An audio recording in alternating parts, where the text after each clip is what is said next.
자, 우리 국정원이 또 뒤집었던 사건 중 하나 서해피격 사건이었어요. 우리 국정원 말고 아니 우리 국정원은 맞지. 과거에 윤석열의 윤석열. 국정원이지. 그런 거 그래, 그 국정원은 다른 그때 국정원. 윤석열의 국정원이 분명히 해류를 거슬러서 헤엄쳐 갖고 갔다가 코로나 시국에 왜 왔어 그래갖고 총을 맞아갖고 사망한, 물론 사망한 것 자체는 매우 안타까운 일이긴 하지만 스스로 월북한 걸로 의심이 됐었던 피격 공무원을 갑자기 진짜 이 대한민국에서 무슨, 조작을 했다라는 식으로 몰아붙였었는데, 그와 관련해서 윤석열 정부가 직접 개입했다라고 하는 개입 의혹이 또 나온 겁니다. 그러니까 지금 드러나고 있는 사건들 중에 지금 뭐 최혜병 사건도 마찬가지고 이번에 대장동도 마찬가지고 또 이 대북 송금도 마찬가지고 뭔가 정치적으로 활용되는 사건들에 있어가지고 이 정권의 지시와 국정원이 그거를 수발드는 이러한 행태들이 내내 있었다는 겁니다. 저 정권에서는. 진짜. 그리고 그 공무원의 형인가요? 네. 나와가지고 막 고소 고발하고 집회 진짜. 나오고 쌩 난리를 쳤었죠. 네. 자, 그런데 윤석열 정부의 국정원이 서해 피격 사건 수사와 재판에 부당하게 개입했다는 국정원 자체 감사 결과가 나왔습니다. 2022년 7월에 당시 김규현 국정원장은 서해 피격 사건과 관련해서 박지원 전 원장이 내부 첩보를 삭제하라고 지시했다는 감찰 보고서를 작성을 하거든요.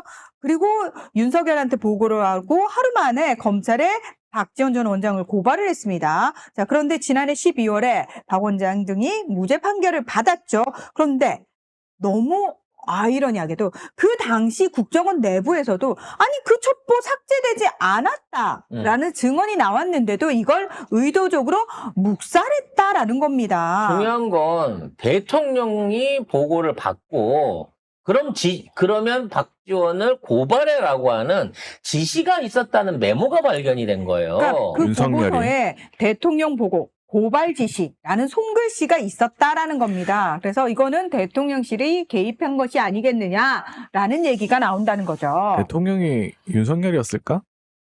윤석열이라는 이름은 없잖아. 그죠? 대통령이야, 대통령이야.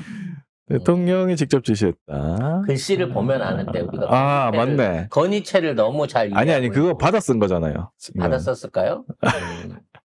아무튼 지금 이와 같은 행태들이 계속 있었습니다. 일단은 그 감사원이 했었던 그 원전 결과 조작, 이것도 가짜로 거짓말로 밝혀졌고요. 그다음에 뭐 고래고기 관련해 갖고 그때 울산 쪽에 외압을 넣니 안 넣니, 이것도 결국은 아닌 걸로 밝혀졌고, 또 그 뭐 김정수 여사 그 의상 관련해 갖고 그게 뇌물이었니 아니었니, 이런 그 중대한 정치적으로 한때 그 탑뉴스를 장식했던 사건들 전체가 다 이런 식으로 국정 최고 책임자의 지시에 일어났고, 밑에 있는 기관들이 하수인이 돼 갖고 증거를 조작하고 기소를 조작해 갖고 결국은 사회적으로 이걸 이슈로 키워 갖고 정치적으로 해먹기 위한 짓거리를 했다는 겁니다. 그리고 또 윤석열 국정원이 뭘 했냐. 박지원 원장한테 유리한 진술을 한 직원들 재판 증인으로 못 나가게 차단하고, 그 다음에 특정 직원의 증인 출석 전에 검찰 진술조서 복사본을 미리 건네서 증언의 방향을 미리 맞추려 한 정황이 이 지금 감사보고서에 다 담겨 있는 거예요. 웃기는 거는 검찰이 증언을 아직 하러 가지도 않았는데 증언록이 먼저 선제적으로 전해졌다는 거 아니에요. 너는 이렇게 증언을 해야 되는 거야 라고 검찰이 써갖고 준 거를 보고 그대로 가갖고 진술을 하도록 했다는 거 아닙니까? 모든 데서 다 똑같이 다 조작이야. 검찰이 꺼여 있는 거예요. 이 새끼들 다 조작이야. 이거는 안 돼. 이런 애들한테 보안 수사권을 주자고? 이것들은 안 돼. 강백신 같은 경우에도 이번에 좀 탈탈 털리고 있는데, 그 강백신이 이런 식으로 조작 기소도 잘하지만 풀어주는 것도 잘한다는 거예요. 결국은 대장동 50억 관련해갖고 곽상도 무죄 줬던 것도 강백신이가 서류를 대충 넣어가지고 기소 내용을 분할해갖고 일부러 기소를 해갖고 재판장이 판결문에다 쓴 거예요. 검사가 이런 사실을 모를 리가 없는데 이런 식으로 도서 내지는 기소장을 쓴 거에는 그만한 이유가 있을 것이다. 그러니 그래서 무죄가 된 거야.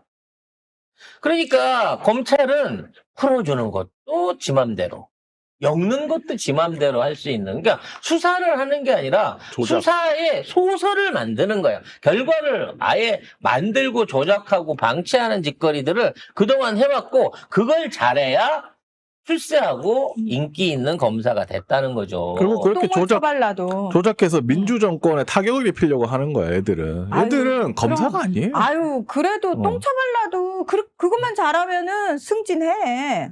똥을 쳐발라도. 그렇죠. 얼마나 민원인이 미웠으면 지방도 아니고 민원실 벽에다 그걸 칠하겠냐고. 어? 무슨 정신으로 거기까지 그걸 갔는지. 그래서 난 그것도 너무 웃겨. 그러면서 그 똥검사 저 아닙니다. 라고. 자기 아닙니다. 아니 그 돈 받고 청소해준 아줌마 있고 아줌마한테 청소해달라고 돈 준 영상도 있는데 그게 아니라는 거야 자기가. 어쨌든 그 박상현 검사는 지금 2차 특검에 의해서 피의자로 전환됐고요.